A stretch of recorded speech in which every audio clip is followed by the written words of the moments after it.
welcome back to my channel. If you are new here, welcome. My name is Ashley and I am a mama of an 8-year-old little boy named Garrett who is on the autism spectrum. And today I thought I would make a video talking about signs of autism because I get asked all the time, how did you know? What were the first signs? And I have people who message me all the time, hey, so-and-so told me, or I'm so-and-so's friend, they told me that you're an autism mom and I think my kid might be on the spectrum. What can you tell me? What do I do?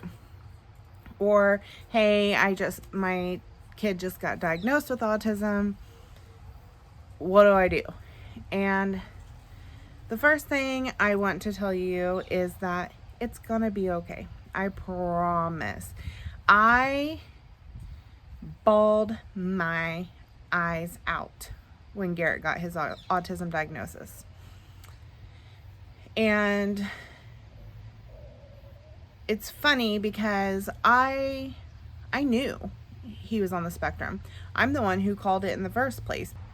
Before the pediatrician, before anyone, and all these people were telling me, oh, no, he's not. He's still young. Don't compare him to other kids. Yada, yada, yada. And in my heart, I just knew. And so people always ask, like, well, how did you know? Well, I knew that there were signs. Obviously, I'm not a doctor, but I knew there were signs. I know that very early on, he would get fixated on something like the ceiling fan or lights on a toy or something, and you could not get his attention when he was fixated on that. And I know I hear people say, oh, well, all babies like fans. And yeah, I do know that lots of babies like get mesmerized by the ceiling fan and things like that, but this was different. This was like he was in a trance. And I mean, I could not get him to stop and look at me. I would have to like pick him up and get him like face to face in order to break that attention. And looking back at old videos now, I see even more things that I didn't realize were like stemming behaviors, but now I realize that they were. Like, he would always, once he was able to sit up and he would get real excited, he would like stiffen up like a board and his little legs would stick like straight out and his little toes would like be going and his arms, and it was like, you know, I was always just like, oh, he's so excited. And he was so excited, but he was definitely stimming. Like, he was so tensed up. And I actually have a picture of him from his first birthday pictures, and I'll insert it here, and you can see where he's real tensed up like that and he was real excited. And I never thought anything of that. Another thing that he did, and he still does, and I will insert a clip. I don't know if I have any older ones on this phone, but I definitely have videos, recent videos of him doing it now, is he's always been a flapper. And it's always when he's real excited or real just amped up. It's never like when he's mad or like upset. It's if he's watching a show he really likes or something like that, he gets real excited and his fingers start going like this, or his hands start going like this, and he tenses up and he's real flappy. And we always he actually has a shirt that says I'm flappy when I'm happy, because when he's flapping, when we got a flapper, he's really happy. So hand flapping was definitely another sign early on that I noticed with him. Another thing was lack of eye contact. Occasionally when he would be eating, I didn't get to breastfeed him very long, but even with a bottle, a lot of times you're feeding your baby and you have them like this and they're just like gazing up, locking eyes with you, and like you guys are like connected and stuff.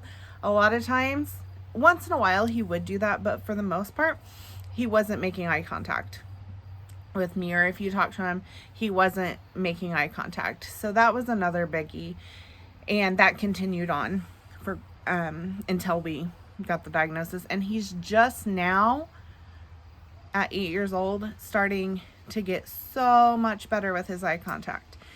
And another thing that he really did when he was little, up until, oh gosh, I don't even really know when it stopped, but from the time that boy could walk until probably, I would say 2 or 3 years ago, he was a jumping bean. That boy jumped constantly. Like if he was standing, he was jumping, just jump, and he would jump all the time. His leg muscles are impressive because he has jumped so much. And we actually got him, well, actually he went through, I think, 2 jumperoos when he was a baby because he like broke the springs on him. He jumped so hard, and we went through 3 or 4 cribs, like the metal part that the mattress sits on your crib. He would stand in his crib and jump so hard in there that he busted like through the springs. So he busted pack and plays. I mean, he jumped all the time and jumped hard. I always said it was a good thing we didn't live in like an upstairs apartment because our neighbors would probably be going crazy. So that was another thing. And then I would say that the other thing that I noticed with him when he was little was he started getting some words around like 10, 11 months, like mama, dada, baba. And then they just went away. Like instead of his vocabulary building, he kept the same vocabulary for a bit and then just lost it. So that was concerning for me. And as far as eating goes, when he was, up until he was about 2, 1.5, 2, he ate pretty much anything that I gave him, anything that I put on his plate. But that changed real quick. Like once it happened where he had food aversions, it was like over.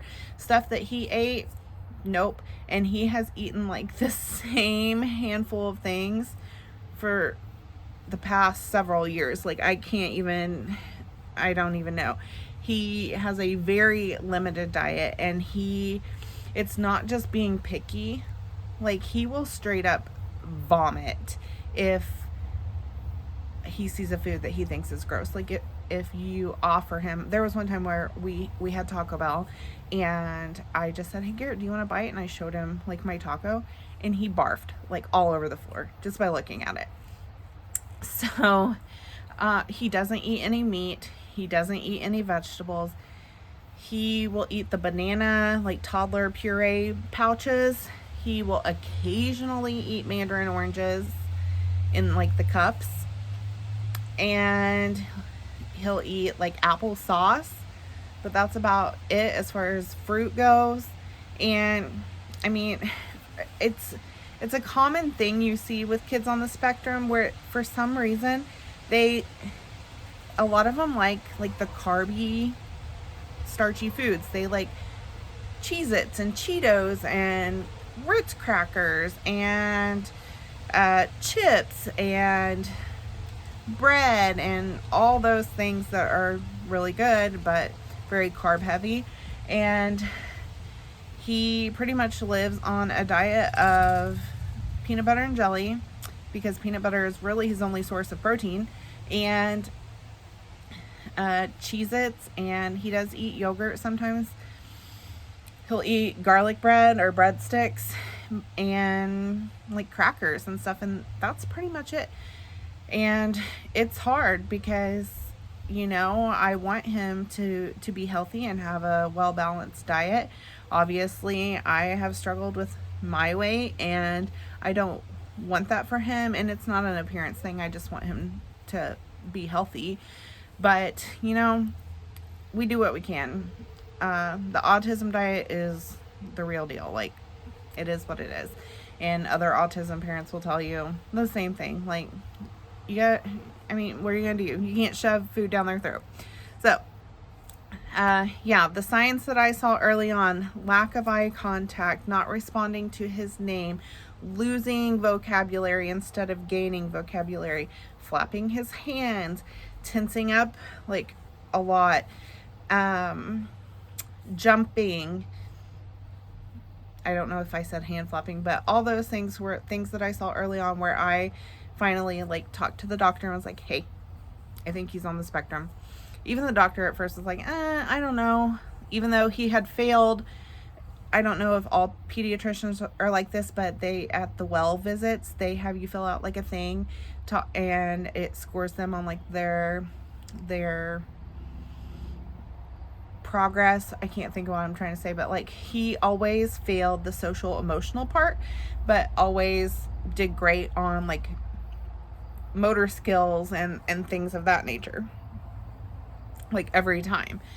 And the doctor told me, you know, if he fails his MCHAT at 12 months, then I will get you a referral for an evaluation.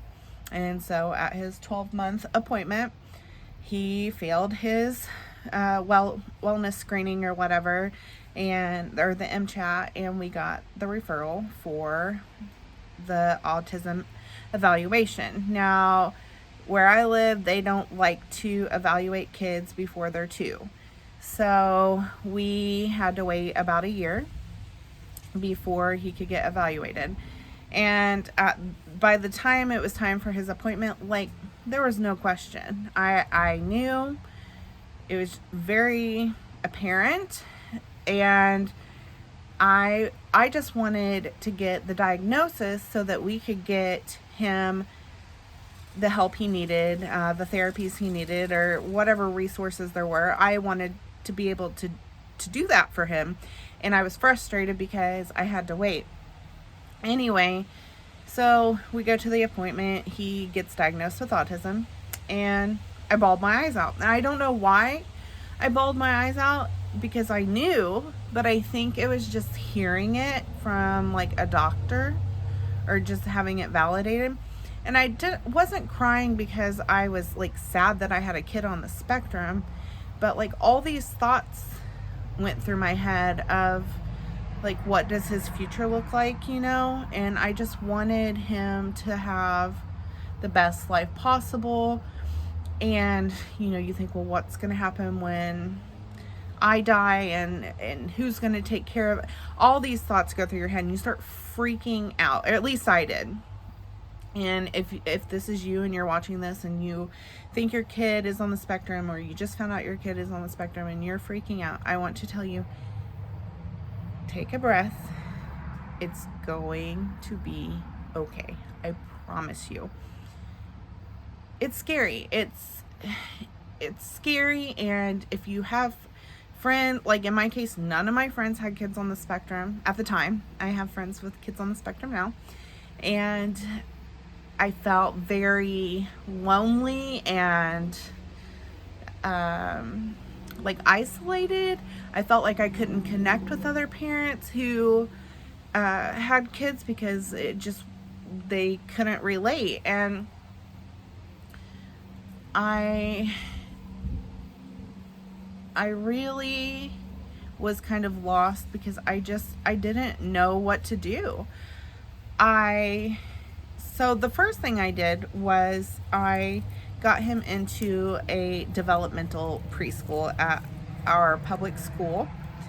and he went for 2 years. He had an amazing teacher, and he really made some great progress going there. And after his 2 years there, one of my best friends now, we actually graduated together, but we didn't really talk in school, but her daughter also went there, and her and I like started talking because our kids went to the same preschool and we're both on the spectrum and everything. And her daughter stopped going, and she got her daughter in ABA therapy. And she's like, you should get Garrett in ABA therapy. It's great, all this. And I was kind of scared to do that because I didn't really know anything about ABA therapy. And so when I started Googling about ABA therapy, there is a lot of controversy on ABA therapy. And for good reason, because back in the day, and there are some clinics that still do this, so definitely do your research on the clinics in your area and stuff, and ask questions. But there are clinics that do forced compliance, and there are clinics that do not do forced compliance. And I was so afraid he was going to go somewhere and he was going to get like locked in like a room, or like he was going to get like held down if he was having a behavior, or like all these scary things. Like the internet is a scary place whenever you're trying to navigate like stuff that you're not sure about. So my best advice to you, if you are thinking about ABA therapy, is to go tour them, ask questions, ask their policy and how they do things, and get a feel for it. Because the place where I ended up sending him is the same place where my friend's daughter went. And my only regret with that is that I did not send him sooner. He went, I believe he started ABA when he was 5.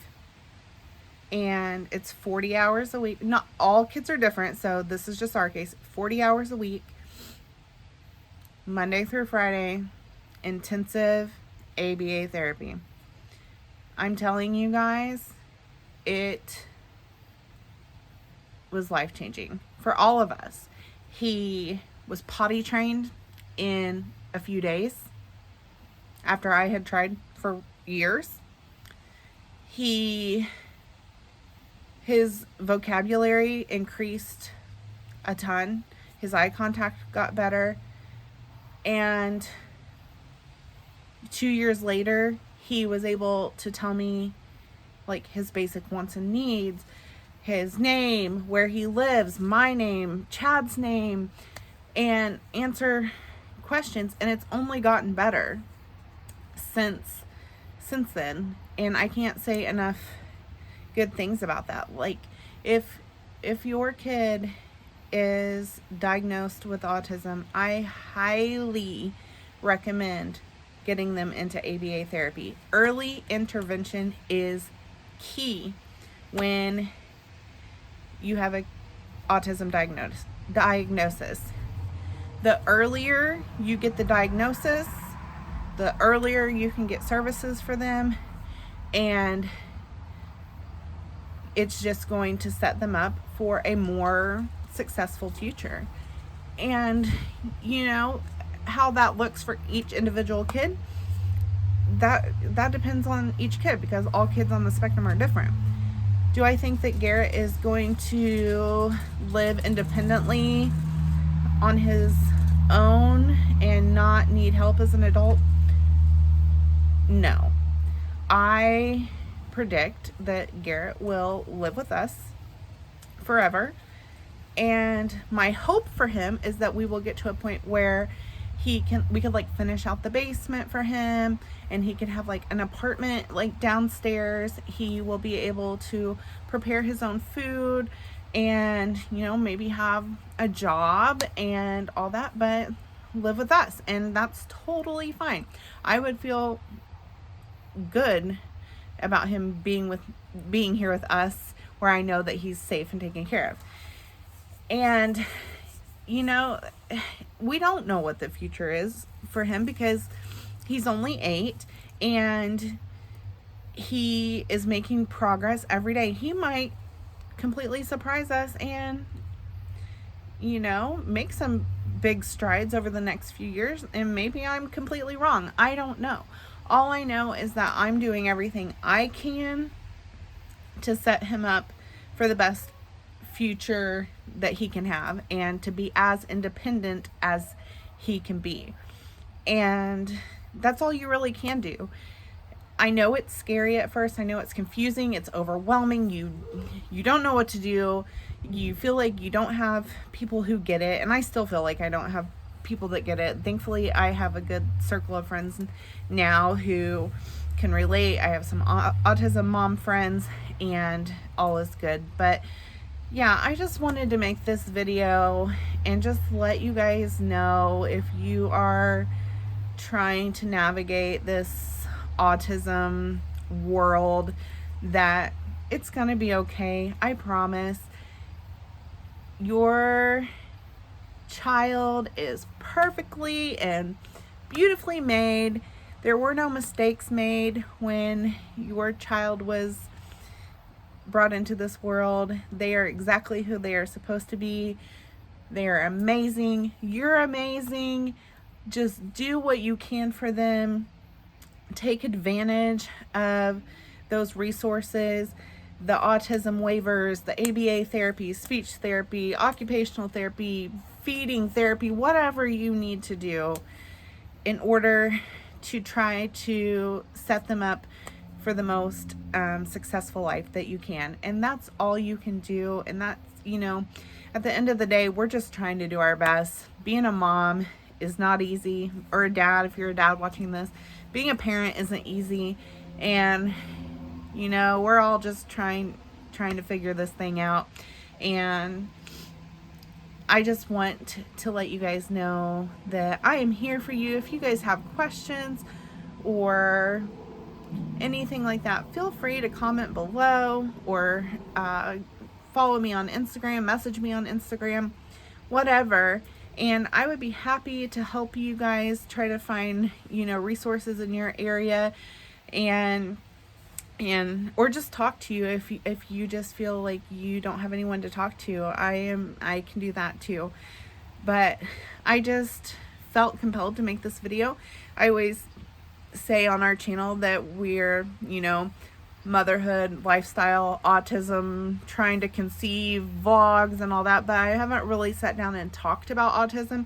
You guys have seen Garrett in our vlogs and stuff and all that, but I just wanted to kind of talk about it and talk about the early signs of autism that we saw in him, to maybe help you guys if you're seeing any signs of autism in your child. And like I said, I am not a doctor. Just because your kid jumps up and down, or doesn't like food, or has a speech delay, that does not mean that they are on the autism spectrum. Could it? Yes, it could. But my suggestion to you is to go talk to your doctor. And I just was hoping that maybe this video could help someone. And I really just wanted to reach out to the parents and just let you know that it's all going to be okay, and you're awesome. And just the fact that you looked up a video about signs of autism, or how to help your child with autism, or whatever you search, and you're doing your research, that, you know, that says enough. That says that you care and that you're trying, and that's all you can do. So anyway, I'm going to wrap this up. I've rambled long enough, and I wanted to make this video short, but there's just, I could talk for days about all of this. So if you guys have any additional questions, please leave them below. And don't forget to like this video and subscribe to my channel if you are new. We would love to have you join our family here on YouTube.